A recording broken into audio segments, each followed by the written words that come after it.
যদি বলি অঙ্কে 40-এ 40 কমন পাবে তাও বেছে বেছে অঙ্ক করে, তাহলে কিন্তু তোমরা ভুল শুনছো না, একদম ঠিক শুনছো। সেকেন্ড ইউনিট টেস্টের বেশিরভাগ স্কুলের যে সিলেবাসটা রয়েছে সেই সিলেবাসটা ধরে আজকে আমরা কি করব, তোমাদের চ্যাপ্টার ওয়াইজ কোন কোন অনুশীলনীর কোন কোন দাগের অঙ্কগুলো মোস্ট ইম্পর্টেন্ট, পাশাপাশি যে উদাহরণগুলো রয়েছে, প্রয়োগের অঙ্ক রয়েছে, সেগুলো কোনটা ইম্পর্টেন্ট সেটা বলবো। পাশাপাশি উপপাদ্য কোনটা করতে হবে সেটাও বলে দেওয়া থাকবে পেজ নম্বর সহ। তাও আমি আগে থেকেই বলে দিই, মোস্ট ইম্পর্টেন্ট উপপাদ্য নম্বর 48 তোমাদের জন্য সেকেন্ড ইউনিট টেস্টের জন্য। পাশাপাশি কোন সম্পাদ্যগুলি করবে এগুলোও তোমাদের বলা থাকবে। তার পাশাপাশি এমসিকিউ এর জন্য, এমসিকিউ সত্য মিথ্যা শূন্যস্থানের জন্য যে অধ্যায়গুলো তোমাদের সেকেন্ড ইউনিট টেস্টে রয়েছে, সেই ইউনিট টেস্টের জন্য তোমরা কি করবে, নিজেদের বইতে প্রত্যেকটা অধ্যায়ের শেষে দেখবে এমসিকিউ রয়েছে, শূন্যস্থান পূরণ রয়েছে, সত্য মিথ্যা রয়েছে। সেগুলো তোমাদের কি করতে হবে, তোমাদের উত্তর দাগিয়ে নিতে হবে। বইয়ের পেছনে উত্তরপত্র রয়েছে, সেখান থেকে উত্তরগুলো দাগিয়ে নিতে হবে। এই উত্তরগুলো কয়েকবার তোমরা চোখ বোলাবে, দেখবে মনে থাকবে হুবহু এইগুলোই কিন্তু দেবে। তার পাশাপাশি বলে রাখি, 1 নম্বরের অঙ্কের জন্য এই এমসিকিউ বলো, শূন্যস্থান পূরণ, সত্য মিথ্যার জন্য সমাধান দেখাতে হয় না, শুধু উত্তর লিখলেই হয়। তাই অবশ্যই শর্ট কোশ্চেনে ফুল মার্কস পাওয়ার জন্য এটা তোমাদের করতে হচ্ছে। পাশাপাশি সাজেশনের মধ্যে কি কি বাছাই করা অঙ্ক রয়েছে সেটা তোমাদের দেখাচ্ছি এক্ষুনি। তার জন্য তোমরা ভিডিওটা সম্পূর্ণ দেখার অনুরোধ রইল। আগামী দিনে তোমাদের জন্য অনেক কিছু উত্তর সহ আসতে চলেছে, সেগুলি পেয়ে যাওয়ার জন্য ইউটিউব থেকে দেখে থাকলে চ্যানেলটিকে সাবস্ক্রাইব করার অনুরোধ রইল, ফেসবুক থেকে দেখে থাকলে পেজটিকে ফলো করার অনুরোধ রইল। দেরি করব না, শুরু করা যাক আজকে আমাদের ভিডিওটি। একে একে তোমাদের অঙ্কের অধ্যায় ভিত্তিক সেকেন্ড ইউনিট টেস্টের জন্য তোমাদের ইম্পর্টেন্ট অঙ্ক, প্রয়োগ, উদাহরণ সবকটি তোমাদের বলে দিই। প্রথমে 10ম অধ্যায়, যেটি হচ্ছে তোমাদের বৃত্তস্থ চতুর্ভুজ সংক্রান্ত উপপাদ্য। অর্থাৎ তোমাদের যেতে হবে কোষে দেখি 10, পৃষ্ঠা নম্বর 169। এই অধ্যায় থেকে উপপাদ্য আসবে না, যে 5 নম্বরের উপপাদ্যগুলো আসে সেই উপপাদ্য আসবে না, কারণ এই অধ্যায় থেকেই 2022-এ মাধ্যমিকে উপপাদ্য এসেছিল। সেই উপপাদ্যটি তোমাদের কিন্তু এবছরের জন্য করতে হচ্ছে না। তোমাদের প্রয়োগের জন্য, প্র্যাকটিসের জন্য যে 2 এবং 3 নম্বরের অঙ্কগুলো আসে, তার জন্য কি কি অঙ্ক করবে দেখো। অনুশীলনীতে চলে যাবে পেজ নম্বর 169, 3-এর দাগের অঙ্কটা প্র্যাকটিস করতে হবে, 8-এর দাগেরটা, 14-এর দাগেরটা, 15-এর দাগেরটা, 17-এর দাগের ABC। যেখানেই দেখবে আমি ABC লিখেছি, অর্থাৎ এগুলো হচ্ছে তোমাদের এমসিকিউ, শূন্যস্থান পূরণ আর সত্য মিথ্যা। এগুলো চেষ্টা করবে তোমরা সবটাই প্র্যাকটিস করার, উত্তরগুলো ভালোভাবে প্র্যাকটিস করার, মনে রাখার। কারণ ছোট প্রশ্ন, এমসিকিউ, সত্য মিথ্যা আর হচ্ছে তোমাদের শূন্যস্থান পূরণ, এগুলো কিন্তু বই থেকে হুবহু তোমাদের আসে, তাই এইগুলো কিন্তু সম্পূর্ণটা করতে হবে। তারপরে 18-এর দাগের যেগুলি তোমাদের 2 নম্বরের অঙ্ক আসে, সেখান থেকে তোমাদের 2, 3 আর 5 দাগের অঙ্কটা প্র্যাকটিস করতে হবে। তারপরে চলে যাব তোমাদের অধ্যায় 11, অর্থাৎ সম্পাদ্য রয়েছে। প্রথমেই ত্রিভুজের পরিবৃত্ত ও অন্তর্বৃত্ত অঙ্কন। এই পরিবৃত্ত অন্তর্বৃত্তের মধ্যে একটি অঙ্ক তোমাদের কিন্তু করতেই হবে। আরও একটি তোমাদের সম্পাদ্যের চ্যাপ্টার আছে, সেখান থেকে আরও একটি সম্পাদ্য আসবে, মোট 2টি আসবে, একটির উত্তর করতে হবে। প্রথমে পরিবৃত্ত, কোষে দেখি 11.1, অর্থাৎ পৃষ্ঠা 176-এ। কোন অঙ্কগুলো ভালোভাবে প্র্যাকটিস করবে, 1-এর 2 দাগ, 3 দাগ, 4 দাগ, 5 দাগ আর 6 দাগ। তারপরে কোষে দেখি 11.2, অর্থাৎ অন্তর্বৃত্ত চ্যাপ্টারটায় চলে যাবে তো, অর্থাৎ অন্তর্বৃত্ত চ্যাপ্টারটায় তোমরা চলে যাবে। অন্তর্বৃত্ত চ্যাপ্টারটা হচ্ছে 11.2, যেটা হচ্ছে পৃষ্ঠা 178-এ রয়েছে তোমাদের। এখান থেকে যে অঙ্কগুলো তোমাদের ভালো করে প্র্যাকটিস করতে হবে সেগুলি হচ্ছে 1-এর 1 দাগ, 1-এর 2 দাগ, 1-এর 3 দাগ, 1-এর 4 দাগ। এই অঙ্কগুলো প্র্যাকটিস করলেই তোমাদের সম্পাদ্য অর্থাৎ পরিবৃত্ত অন্তর্বৃত্ত থেকে যাই অঙ্ক দিক না কেন তোমরা কিন্তু করতে পারবে। তারপরে তোমাদের অধ্যায় 12 গোলক। এই গোলকের তোমাদের মেন অঙ্কে যাওয়ার আগে তোমাদের প্র্যাকটিস করতে হবে প্রয়োগ 12, যেটা পৃষ্ঠা 183 রয়েছে। তারপরে চলে যাবে মেন অঙ্ক অনুশীলনীর দিকে, অর্থাৎ কোষে দেখি 12, যেটা পৃষ্ঠা তোমাদের 183 থেকে 85-র মধ্যে রয়েছে, অর্থাৎ 183 খুলবে, সেখান থেকে অঙ্কগুলো তোমাদের স্টার্ট। কোন অঙ্কগুলো ভালোভাবে করতে হবে, 6 দাগের অঙ্ক, 7 দাগের অঙ্ক, 8 দাগের অঙ্ক, 9 দাগের অঙ্ক, 10 দাগের অঙ্ক, 11 দাগের অঙ্ক, 13 দাগের অঙ্ক, 14 দাগের অঙ্ক। এই কয়েকটি অঙ্কের মধ্যে একটি অঙ্ক তোমরা কিন্তু পরিমিতিতে পাবেই।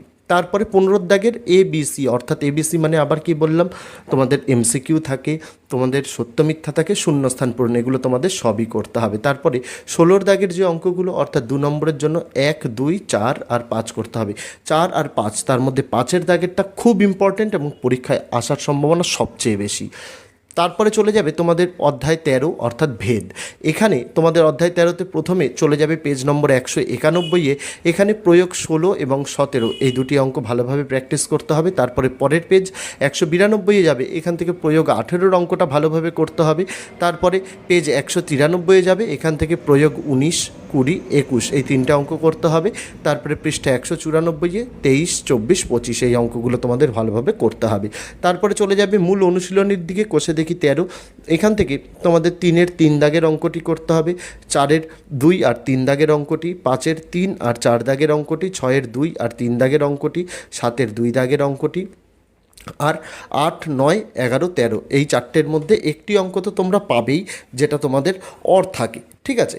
আর 16-র দাগের আবারও ABC সব অর্থাৎ শূন্যস্থান, সত্য মিথ্যা, MCQ এগুলো সব করতে হবে। 2 নম্বরের অঙ্ক যেগুলো 17-র দাগে রয়েছে সেখানে তোমাদের 2 দাগ, 4 দাগ আর 5 দাগের অঙ্কটা ভালোভাবে করতে হবে। তারপরে তোমাদের অধ্যায় 14 অর্থাৎ অংশীদারি কারবার, এখান থেকে তোমাদের প্রয়োগ 9 পৃষ্ঠা 201-এ রয়েছে, এই অঙ্কটা ভালোভাবে প্র্যাকটিস করতে হবে। তারপরে প্রয়োগ 10 আর 11 আর পৃষ্ঠা নম্বর 202-এ রয়েছে, এই অঙ্কগুলো করতে হবে। তারপরে চলে যাব কোষে দেখি 14 তোমাদের মেন অনুশীলনীর চ্যাপ্টার। এখান থেকে যে অঙ্কগুলো বলছি মেন অঙ্ক, সেই মেন অঙ্কের মধ্যে থেকে একটি 5 কনফার্ম পাবেই। সেটি কি কি? 3, 5, 6, 7, 8, 10, 11 এগুলি 203-এ রয়েছে, এই অঙ্কগুলো করতে হবে। আর 204-এর পেজের মধ্যে 12, 13, 14, 15 করতে হবে। 16-র দাগের ABC সব সত্য মিথ্যা শূন্যস্থান আর তোমাদের হচ্ছে MCQ। আর 17-র দাগের যে 2 নম্বরের অঙ্কগুলো রয়েছে তার মধ্যে দিয়ে 2, 3, 4, 5 করতেই হবে। মনে হতেই পারে যে অংশীদারি কারবার থেকে এত অঙ্ক, দেখো তোমাদের পাটিগণিতের এই একটি চ্যাপ্টার রয়েছে এই ইউনিট টেস্টে, তো এই কয়েকটি অঙ্ক যদি না করো এখান থেকে তোমাদের 2টি 5ও আসতে পারে। তো এই কারণে বেশি দেওয়া, বেশি অঙ্ক। কারণ কি, স্কুল টু স্কুল তো কোশ্চেন ভ্যারি করে, এটা তো বোর্ডের কোশ্চেন না যে এক্স্যাক্ট তোমাদের বলে দেবো যে এই কোশ্চেনগুলোই ভালোভাবে করো। যেহেতু স্কুল টু স্কুল ভ্যারি করে, যে স্কুলের টিচার যে অঙ্কটাকে বেশি গুরুত্ব দেবেন সেই অঙ্কটাকেই তিনি কিন্তু দেবেন। তার জন্য এই অঙ্কগুলো সবচেয়ে গুরুত্বপূর্ণ, তার জন্য এই অঙ্কগুলো তোমাদের প্র্যাকটিস করতেই হবে। তারপরে চলে যাব অধ্যায় 15 বৃত্তের স্পর্শক সংক্রান্ত উপপাদ্য। এই অধ্যায়ে তোমাদের উপপাদ্য 40 এটা খুব ভালোভাবে করতে হবে। বৃত্তের কোনো বিন্দুতে স্পর্শক ও ওই বিন্দুগামী ব্যাসার্ধ পরস্পর লম্বভাবে অবস্থিত, এটা পৃষ্ঠা 208-এ তোমরা পেয়ে যাবে। তারপরে এখান থেকেই প্রয়োগ 5 তোমাদের প্র্যাকটিস করতে হবে, যেটা 209 তোমরা পেয়ে যাবে। তারপরে কোষে দেখি 15.1-এ তোমাদের যে অঙ্কগুলো করতে হবে সেটা হচ্ছে 5, 8 আর 9, এটা কিন্তু প্রয়োগের অঙ্ক, যেটা পৃষ্ঠা 209 পেয়ে যাবে। তারপরে উপপাদ্য 41 খুব ভালো করে করতে হবে, এটা হচ্ছে বৃত্তের বহিস্থ কোনো বিন্দু থেকে যে দুটি স্পর্শক অঙ্কন করা যায় তাদের স্পর্শবিন্দু দুটির সঙ্গে বহিস্থ বিন্দুর সংযোজক সরল রেখাংশ দুটির দৈর্ঘ্য সমান এবং তারা কেন্দ্রে সমান কোণ উৎপন্ন করে, এটা পৃষ্ঠা 211-তে পেয়ে যাবে। তারপরে প্রয়োগ 12টা প্র্যাকটিস করতে হবে, 213-তে রয়েছে, আর প্রয়োগ 14, 216-তে রয়েছে, এই দুটো অঙ্ক প্র্যাকটিস করতে হবে। তারপরে কোষে দেখি 15.2 যেটা হচ্ছে পৃষ্ঠা তোমাদের 218-তে রয়েছে। এখান থেকে যে অঙ্কগুলো প্রয়োগের জন্য ভালোভাবে করতে হবে 2 আর 3 নম্বরের জন্য, সেটা হচ্ছে 3-এর দাগের অঙ্ক, 8-এর দাগের অঙ্ক, 10-এর দাগের অঙ্ক, 11-র দাগের ABC অর্থাৎ MCQ সত্য মিথ্যা শূন্যস্থান সব করতে হবে। আর 12-র দাগের 1 আর 2 দাগের অঙ্কটা করতে হবে। তারপরে পরিমিতির অধ্যায় 16 লম্ববৃত্তাকার শঙ্কু, এখান থেকে তোমাদের প্রয়োগ 8 ভালোভাবে করতে হবে, পৃষ্ঠা 224-এ পেয়ে যাবে। প্রয়োগ 12 আর 15 পৃষ্ঠা 225-এ পেয়ে যাবে। তারপরে মেন অনুশীলনী কোষে দেখি 16 যেটা 227-এ রয়েছে, সেখান থেকে কোন অঙ্কগুলো করতে হবে? 5, 8, 9, 11, তারপরে 13-র দাগের ABC সব অর্থাৎ MCQ সত্য মিথ্যা শূন্যস্থান পূরণ, 14-র দাগের 2, 3 আর 4 দাগের অঙ্কটা ভালোভাবে করতে হবে। তারপরে চলে যাব তোমাদের অধ্যায় নম্বর 17 যেটা হচ্ছে বৃত্তের স্পর্শক অঙ্কন। এইখানে তোমাদের সম্পাদ্য রয়েছে, এই সম্পাদ্যের সঙ্গে তোমরা অন্তর্বৃত্ত বা পরিবৃত্তের যে কোনো একটি অঙ্ক আসবে, দুটির অঙ্কের মধ্যে একটি অঙ্ক কিন্তু করতে হবে। আর তোমাদের ফ্রি ভিডিওর PDF-এর পাসওয়ার্ডটি হয়ে যাবে ম্যাথ, MATH সম্পূর্ণ স্মল লেটারে। তো দেখো কোষে দেখি 17 পৃষ্ঠা নম্বর 232, এখান থেকে তোমাদের 3টি টাইপ প্র্যাকটিস করতে হবে। 3 নম্বরের অঙ্কটি, 4 নম্বরের অঙ্কটি আর 9 নম্বরের অঙ্কটি।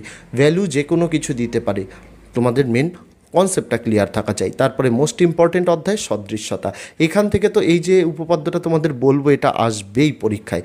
কোষে দেখি 18.2-এ যাবে, পৃষ্ঠা নম্বর 244, এখান থেকে মেন অঙ্ক প্র্যাকটিস করতে হবে একটি 5 দাগের অঙ্ক, তারপরে 11 দাগে এবিসিতে শূন্যস্থান সত্য মিথ্যে এমসিকিউ রয়েছে, এগুলো প্র্যাকটিস করতে হবে। তারপরে 12 দাগের 1 2 3 এই 3টে অঙ্ক করতে হবে। এই যে 48 নম্বর উপপাদ্য, এটি পরীক্ষায় তোমাদের শুধুমাত্র ইউনিট টেস্ট বলে কথা নয়, তোমাদের টেস্ট ফাইনাল দুটোর ক্ষেত্রে এটা ইম্পর্টেন্ট। সেটি হচ্ছে যে কোনো সমকোণী ত্রিভুজের সমকৌণিক বিন্দু থেকে অতিভুজের ওপর লম্ব অঙ্কন করলে ওই লম্বের উভয় পার্শ্বস্থিত ত্রিভুজদ্বয়ের সদৃশ ও ওই ত্রিভুজগুলি প্রত্যেকে মূল ত্রিভুজের সঙ্গে সদৃশ।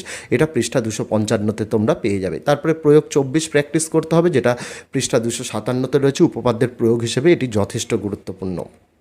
তারপরে কোষে দেখি 18.4-এ চলে আসবে তোমরা, পৃষ্ঠা 259।